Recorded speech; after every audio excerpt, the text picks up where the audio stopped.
Hey guys, what's up? And thanks for tuning back into the channel. Much appreciated.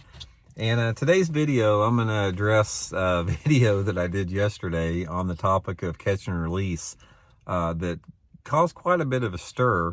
And it seems like, anytime that you have an opinion on something, I don't care if it's live scope or catch and release or anything that people have strong opinions at, you're going to get a lot of strong opinions from the people that read those posts. And that was the same as it was on the catch and release one. I had probably 95% of the comments I got were positive and they agreed with me, and there was 5% of the population of the people that read those posts that totally disagreed with me and reverted to what they usually do, is by attacking the messenger and not really staying on the message.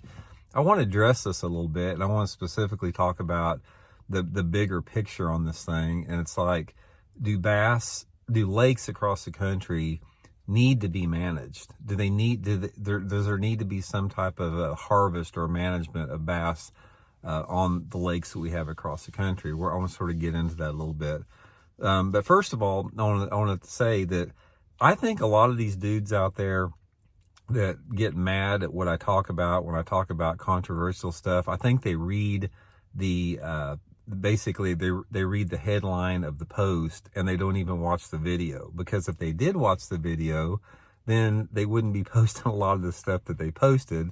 Because I'll use one example. I got slammed yesterday by some of those people talking about, Randy doesn't want anyone keeping bass and blah, blah, blah, and how it's my right. If they would have watched the video, they would have seen the part where I talked about, if you guys want to keep bass, then keep the ones that are just small, the ones that aren't the big breeders, the ones that are on the skinny side, the ones that are barely over the minimum length limit, and specifically spotted bass that are more prolific. So from that standpoint, I gave, people my opinion on when bass can be kept. But a lot of people didn't even watch the video to see that. So from that standpoint, I would just encourage everybody that watches these videos to watch the video before you comment. And a lot of people, they said they disagreed with it to the extent they're going to unsubscribe to the channel, which that's their right. Everybody has the right to do that. And so if they did that, they can find their fishing tip info somewhere else, I guess. But anyway, let's get back to this other topic that's pertinent to what we talked about yesterday. Now, I had a chance. I owned a 40-acre lake for 15 years. And so that's considered a small lake, a big pond, but I had a chance to manage this pond for 15 years. I had a chance to see the biology and the cycles of everything on it on an intimate level, because I had a house that was on the lake that I owned. So I got a chance to create the lake, build it, stock it, manage the fish, everything like that. And I can tell you guys right off the bat that my experience, even on a small pond, was not in alignment with what you hear a lot, like from conservation departments. The bass in the pond that I had, I kept very few bass. Maybe I'm talking about, I may have kept like maybe a dozen a year out of it, to eat if we wanted to eat some fish. So I didn't keep the numbers. They talk about taking out something like 100 bass per acre per year, which would have been hundreds of bass, or your fish are going to be stunted. My fish in this pond were not stunted. They were big, they were fat, and they were healthy. And you know why that is? And this is another thing I'm talking about on small lakes, is it's not the fact that the harvesting the fish is what makes for a healthy fishery. It's a combination of having habitat and food for the fish. So in my situation, I fed the bluegills, I stocked perch, I stocked minnows, I kept the bluegill population healthy. I added a lot of cover to the pond, so the bass they had a lot of cover and food without being taken out of the lake. And on top of that, and this is what I want to get in as far as even on bigger lakes, is you have a lot of natural occurring fish management for every type of species. On a big lake or a pond like I'm talking about, you have cormorants that eat bass, you have loons, you have eagles, you have blue herons, you have turtles, you have flathead catfish. there is a lot of natural predators that the bass have outside of man managing a lake. Bass have been on this planet for over 3 million years, and they did just fine without bass fishermen managing the waters they were in. They did just fine. So in my point of view on the whole thing is, I don't think that everybody thinks that anglers have to manage the waters that we have. I have not seen that in my own personal experience. Guys, I will challenge anyone out there that's watching this video to have spent more time on the water than I have in the last 40 years. Unless you're a guide that is on the water every single day, there's next to nobody out there that I know that has spent more days on the water fishing and bass fishing than I have over the past 40 years. So I'm not talking out of something that I don't know anything about. This is the experience that I've had.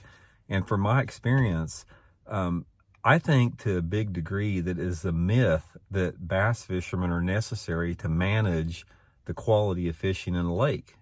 I just think that I think there's a natural balance that occurs there that has been going on for millions of years. Now, specifically what happened was the Bassmaster Sportsman Society back in the 70s, they're the ones that instituted the whole idea of catch and release, because prior to that, there was no catch and release. Everybody it was natural that they kept everything they caught. I did back in the 70s. My dad did. Nobody threw him back. And what happened is people figured out that people were taking out the big egg producers and the strongest genetics out of the lake. And that was the initial goal of catch and release, is to protect the genetics in the lake, to protect the larger bass that were the prolific spawners. That was the whole point of it. And really, trout fishermen are the one that started all this. Trout fishing, the whole concept of catch and release began with trout fishing, and it got thrown over to bass fishing because people realize that if you keep one and catch it, and kill it, that's just one you're not going to catch next time with it. So it's sort of like the deal with the giant redwood sequoia trees in California. You know, back 150 years ago, people didn't know any better, so they cut those things down, 1,000, 2,000-year-old trees, to make some ridiculous coffee table or something out of it. But people finally realized there was more value in actually going to those forests and seeing the grandeur of a 350-foot tree, looking up at it, than there was making a coffee table out of it. And it's sort of the same with bass fishing. People realize, a lot of people do, the vast majority of the people, they see more value in going out there and catching and releasing a bass to be caught again another day, especially a big bass. And that's the whole point of what I was trying to say yesterday, that a lot of people, they either missed the point, they didn't watch the video, or specifically they just wanted to hear what they wanted to hear, and they didn't listen to the entire message. So I'm going to re-clarify my point on this thing, and maybe we can have another discussion if people would actually listen to what I'm saying here, is that the whole point, in my opinion, there's a couple different things here. Number one, I don't think that lakes need management from bass. I simply don't believe that we are that important of a factor that we are going to contribute to the quality of a fishery based upon taking bass out of the lake. I've seen it too many times, like on my own pond that I had, the 40-acre lake, and I've seen it on big lakes. I've seen blue herons toss up 2.5-pound smallmouth bass on the lake and eat them. There's a natural predation in the lakes that creates that balance. Nature will balance itself. It does not need man to balance it. Nature has been long before man was, and it doesn't need to have man intervening in it. It will balance itself. And that's one thing I don't think a lot of people grasp on that. Number two is that I am for catch and release, specifically on the bigger bass, the mature bass, the prolific spawners, that type of stuff. If somebody wants to go out and if they want to keep, a limit of spotted bass that are just over the length limit, that type of stuff, I'm not saying those people are a bad person from it. That's something that I may choose not to do, but if somebody wants to do that, that's their right, and that's fine. But I think what a lot of bass anglers have, and including myself, is when we see photos of these guys filleting out 5, 6, 7, and 8 pound bass, that is something that is just a very poor conservation practice. You know, you're basically taking away the best genetics out of the lake, you know, and reducing the quality of the fishery for the long term. And here's another thing with it that I think a lot of people miss out. When I talk about conservation issues, and I'm vocal about it, and I'm unapologetic, I'll talk about conservation issues, you know, from now on. And I don't care if I irritate some people; it doesn't make any difference. But we don't practice conservation for ourselves. And a lot of people say, like right now, when I talk about catch and release and throwing bass back, they say fishing's better than it's ever been right now, and you know, they have all different excuses, you know, pointing to the fact that there's tournaments now that are killing more fish, and obviously a bass has a lot better chance of survival being in a live well all day and released at the end of a day in a tournament than it does going under a fillet knife, that which nobody can argue with that. But the point of the fact is we don't conserve for ourselves. We conserve for future generations down the road. We don't own anything here. We don't own any property. We don't own these lakes. We are simply caretakers on this planet. And our job is to make sure that we hand it down to the next generation better than the way we found it. And that's the point that I always bring on that. So from that standpoint, you know, if you look at what we're facing in the sport, as far as the increase in fishing pressure, we've got 60 million people in this country that purchased a fishing license last year, and that's not including the people that fish that aren't required to have licenses.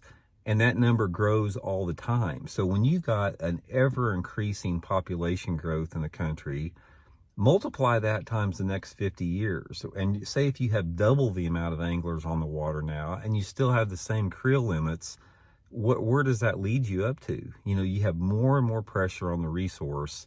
And the point of starting, you know, good conservation practices is something that we do for the generations down the road. It's not something that we do for ourselves right now, even though that benefits it. And that's what a lot of people, it seems to go in one ear and out the other. They can't really grasp that particular concept.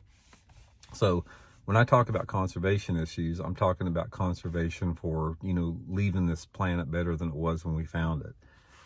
So anyway, you know, my point on the whole thing, and the point of this particular video, is that I have just seen from my own experience, and here again, I'm giving you my opinion based upon my observations. And so I'm not a scientist, I'm not a biologist, but I have spent more time on the water than scientists and biologists. I see it. I've fished all over the United States. I've fished all over the world. I've spent thousands of days on the water. So I'm talking from my own personal experience, and that's what I have seen from it. I have not seen the need for bass anglers to feel that they have to come in and save the bass population by managing the population and keeping bass. I just don't agree with that. And I also don't agree with the argument when you talk about it's a right that somebody has to keep bass if they want it, because I just look at the bigger picture. I think the right that we have is that generations down the road, you know, have an opportunity to experience and enjoy bass fishing like we do. So what's the answer to it? You know, I've got some answer. I mean, I've got some opinions on the thing. I don't know if they're, you know, whether they're right or wrong, that remains to be seen. But the gist of here's the overall gist, and I'll reiterate this to clarify it. My stance on the thing is, I don't think that man is required. I don't think that we, as a group and anglers, I don't think that we're necessary for maintaining the quality fishing in a lake. I think that the lakes would do just fine without us having anything to do with it. They have for millions of years. I think that we should release all the larger bass. I think that any bass over 3 pounds should go back in the water, especially the 4, 5, and 6 and 7 pounders. I don't think there's anything wrong with occasionally keeping some smaller bass that are of legal size, that are maybe on the skinny size, if somebody wants to do that. So when somebody says, you know, I'm totally against not keeping bass, that's not true. So I just clarified it for you there. But I'm about strong conservation practices. And you know, that's just something that I've always been like that ever since I was little. So anyway, I just wanted to clarify that a little bit. Like I said, most of the people I get out there that get mad at what I talk about, they get mad because they only hear what they want to hear. They don't watch the whole videos. They overreact to the headline on the video. And then you have some, you know, some issues that come up where people just get angry about that. But anyway, again, I'm just giving you guys my opinion. I'm just one dude out here. I mean, and if you guys want to interact with me, great. I mean, let's have a debate on the topic. If you guys want to debate the topic of what I'm talking about here, let's stay focused on the topic. It's not about me. It's not about what my opinion or anything. So leave me out of it. I'm just bringing up, I'm just like just a old signpost, you know, bringing up an idea or message or pointing the way. Let's talk about and debate the subject for the way that it is. And I want to hear your experiences. I mean, everybody's got their opinions on it, but I want to hear some opinions based upon your own experiences, because that's what I'm giving you guys. I'm giving you my opinion based upon 50 years of fishing on the water, and that's what I have seen to be true. So anyway, just a few thoughts on that, guys, again.